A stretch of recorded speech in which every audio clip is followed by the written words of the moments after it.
بسم اللہ الرحمن الرحیم۔ معزز سامعین اور میرے پیارے ساتھیوں، السلام علیکم۔ دجال کے موضوع پر چلنے والی ہماری ویڈیوز کا یہ 8واں حصہ ہے، اور آج کا ہمارا موضوع جب لاد چلے گا بنجارا، دو دھاری تلوار سے آگے بڑھتے ہوئے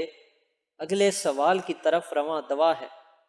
کوئی ابہام سا ابہام ہے، حضرت مہدی کب ظاہر ہوں گے؟ کوئی ابہام سا ابہام ہے۔ احادیث مبارک میں ظہور مہدی کی جتنی علامات بیان کی گئی ہیں، ان میں سے کچھ میں گفتگو علامت و استعارہ ہے۔ کچھ علامتیں بالکل واضح ہیں، لیکن ان کے حقیقی ظہور سے قبل ان کے وقت ظہور کے بارے میں کچھ کہنا بہت مشکل ہے۔ آگے چل کر ہم ان دونوں اقسام میں سے کچھ نمایاں نشانیوں اور اکثر احادیث میں مشترکہ طور پر مذکورہ علامات کو ذکر کیا جاتا ہے۔ ایک علامت یہ بتائی گئی ہے کہ آسمان سے فلک شگاف ندا آئے گی جو امام مجاہد کے ظہور کی منادی کرے گی۔ اس علامت کا حقیقی مصداق تو بالکل واضح ہے، لیکن اول تو یہ ان کے ظہور کے بعد ہوگی جب ہم قبل ظہور امام ان کے زمانہ ظہور کا اندازہ لگانے کی فکر میں ہیں۔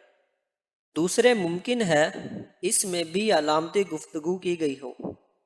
یعنی یہ صدا ڈنکے کی چوٹ پر آسمان سے آئے گی ضرور، لیکن آج کل کون سی جگہ ایسی ہے جس میں سیٹلائٹ سسٹم سے وابستہ جدید ذرائع ابلاغ موجود نہیں، یا کون شخص ہے جس کی ان ذرائع تک رسائی نہیں؟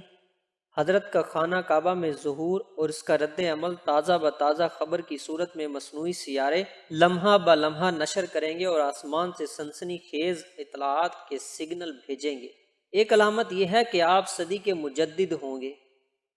صدی کے مجدد اس کے شروع میں آنا ضروری نہیں، وقت سے پہلے پہلے آنے والے کو اسی صدی کا مجدد مانا جائے گا۔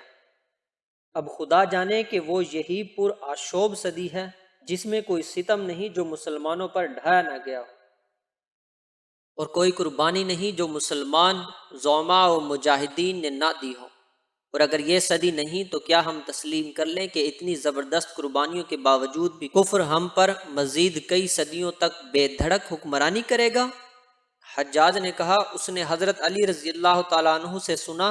کہ رسول اکرم صلی اللہ علیہ وآلہ وسلم نے فرمایا، چاہے دنیا کے لیے صرف ایک دن باقی ہو، اللہ تعالیٰ ہم میں سے ایک آدمی کو بھیجے گا جو دنیا کو انصاف سے بھر دے گا جس طرح یہ ظلم و ستم اور ناانصافی سے بھری ہوگی۔ مسند احمد میں جس کا ذکر موجود ہے۔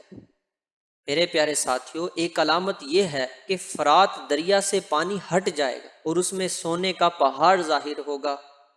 دجلہ اور فرات دونوں ترکی سے نکلتے ہیں اور عراق سے گزرتے ہوئے خلیج عرب میں گرتے ہیں۔ ترکی نے فرات پر متعدد ڈیم بنائے ہیں، جن میں سے اتاترک ڈیم دنیا کے بڑے ڈیموں میں سے ایک۔ اس کی وسعت 816 مربع کلومیٹر ہے۔ خلافت عثمانیہ کے بعد ترکی میں فری میسن اقتدار میں رہے ہیں۔ اگر ترکی چاہے تو فرات کا پانی عراق سے بآسانی روک سکتا ہے، اور نبی کریم صلی اللہ علیہ وسلم کی پیش گوئی دنیا آنکھوں سے دیکھے گی کہ سونے کا پہاڑ ظاہر ہوتے ہی دنیا اس پر ٹوٹ پڑے گی، اور 100 میں سے 99 اس لالچ میں مارے جائیں گے کہ شاید میں ہی وہ خوش نصیب ہوں جو اس سونے کا مالک بنے گا۔ ایک مشہور علامت حضرت ام سلمہ رضی اللہ تعالی عنہا کی روایت میں ہے کہ زمین اس لشکر کو نگل جائے گی جو حضرت سے لڑنے کے لیے نکلے گا۔ میرے پیارے ساتھیوں، اس کا معنی یہ بھی ہو سکتا ہے کہ زمین یک لخت پھٹ جائے گی اور بدنصیب فوج کو دیکھتے ہی دیکھتے لقمہ بنا لے گی، جو مسلمان ہونے کی دعوے دار ہو کر بھی مسلمان کے نجات دہندہ قائد سے لڑنے نکلے گی۔ یہ بھی امکان ہے میرے پیارے ساتھیوں، یہ بھی امکان ہے کہ یہ لشکر جب شام سے آئے گا، شام کے لفظ سے مراد شام کے لفظ میں لبنان اور فلسطین یعنی موجودہ اسرائیل کے علاوہ اردن بھی شامل ہے، جہاں کافی عرصے سے حرمین کا ایک غدار خاندان حکمران ہے جس کی ملکائیں امریکن یہودی یا برطانوی عیسائی ہوتی ہیں، اور مسلمان حکمرانوں کو لبھانے کے فن میں طاق ہوتی، اور اس کی مدد وہ امریکی افواج کریں گی جو عرض حرمین میں چھاؤنیاں بنا کر لمحہ موعود کے انتظار میں بیٹھی ہیں۔ تو فریقین میں جدید آلات حرب کے استعمال سے زمین میں بھاری بھرکم گولے بڑے بڑے گڑھے چھوڑ جائیں گے۔ اسی گڑھوں اور مہیب کھڈوں سے داغدار زمین جب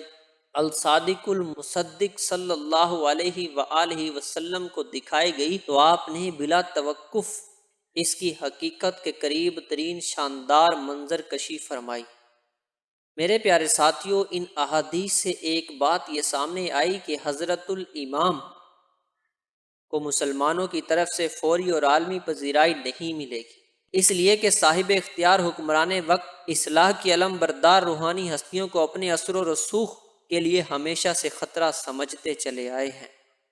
اور ہم نے کسی بستی میں ڈرانے والا نہیں بھیجا،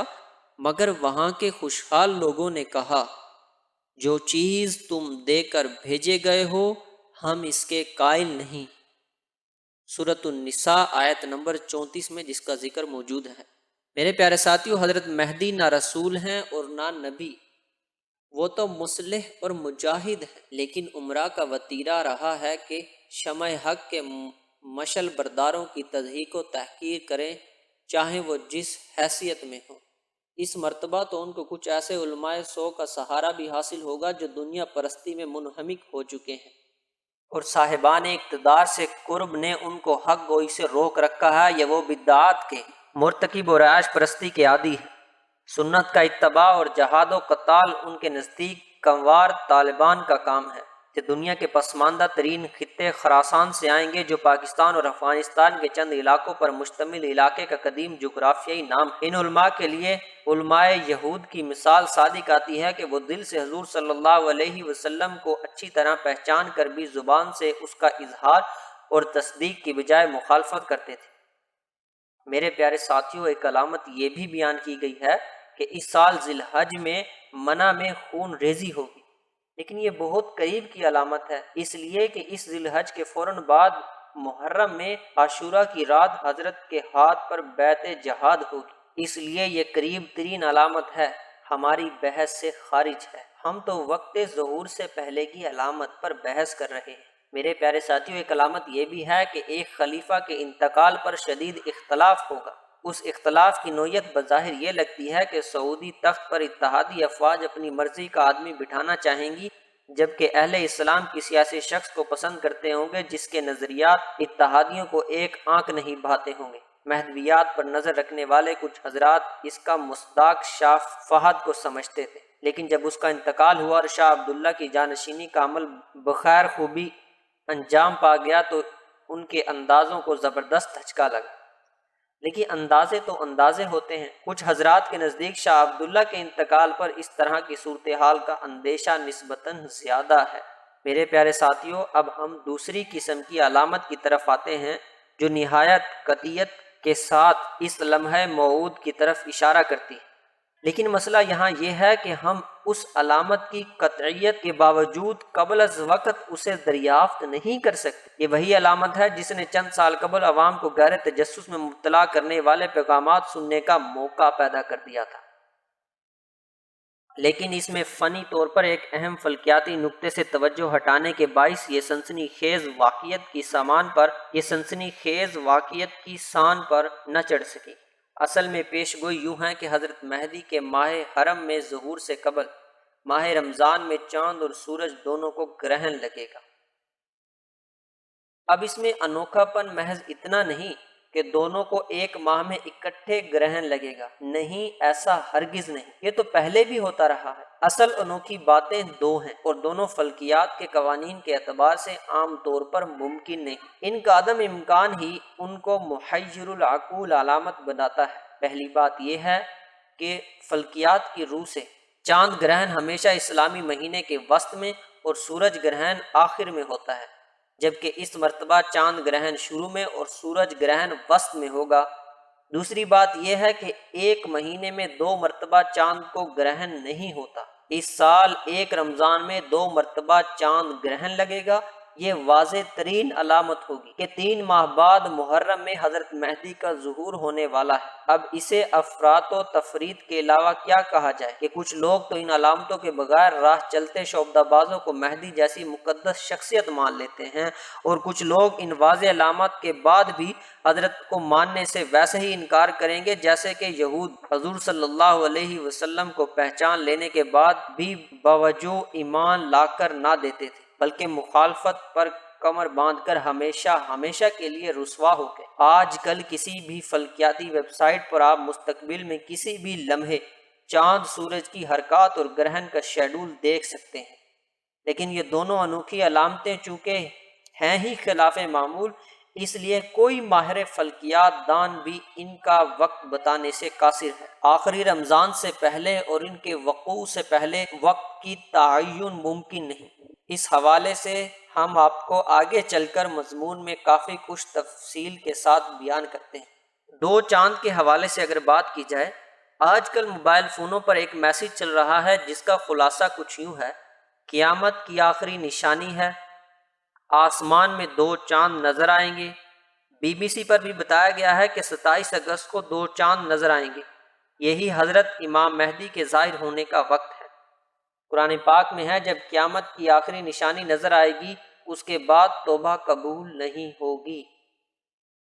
اس پیغام کو جتنا ہو سکے دوسروں تک پہنچا دیں۔ اس میسج پر تبصرہ تو ہم بعد میں کریں گے، پہلے حضرت مہدی کے ظہور کی علامت میں سے جس علامت کی طرف اس پیغام میں مبہم، ناقص اور غلط اشارہ کیا گیا ہے اس کی وضاحت ہو جائے۔ احادیث کی جستجو کی جائے تو 30 علامات ایسی ملتی ہیں جو حضرت مہدی کے ظہور سے پہلے کائنات میں ظاہر ہوں گی اور دنیا کو متوجہ کریں گی کہ مسلمانوں کی مصیبتوں کے خاتمے، اگرچہ یہ اچھا وقت آگ اور خون کے دریا سے گزرنے کا حوصلہ رکھنے والوں کے لیے آئے گا اور کفر کی امیدوں پر پانی پھرنے کا وقت قریب آ گیا ہے۔ ان میں سے ایک چیز ایسی ہے جو دنیا کی پیدائش سے آج تک نہیں ہوئی اور ایک مرتبہ کے بعد آئندہ بھی نہیں ہوگی، کیونکہ اللہ تعالیٰ کی مقرر کردہ فلکیاتی ترتیب کے مطابق یہ ممکن ہی نہیں۔ میرے پیارے ساتھیوں، علم الفلکیات کی روح سے یہ ایک طے شدہ اور مسلمہ قانون ہے کہ چاند گرہن ہمیشہ قمری مہینے کے وسط اور سورج گرہن ہمیشہ مہینے کے آخر میں ہی ممکن ہے۔ یہ مسئلہ فلکیات کا بالکل ابتدائی اور عام سا مسئلہ ہے۔ اس کی وجہ اس فن کے مبتدی بھی جانتے اور بآسانی سمجھ سکتے ہیں۔ دوسرے الفاظ میں چاند گرہن ہمیشہ اسلامی تاریخ کے حساب سے 13، 14، 15 اور سورج گرہن ہمیشہ 27، 28، 29 کو ہوگا، اس سے آگے پیچھے نہیں ہو سکتا۔ اللہ پاک نے فلکی نظام ہی کچھ ایسا رکھا ہے۔ البتہ حضرت مہدی کے ہاتھ پر جس سال کے محرم میں عاشورہ کی رات کو ہجر اسود اور مقام ابراہیم کے درمیان بیعت جہاد اور خلافت ہوگی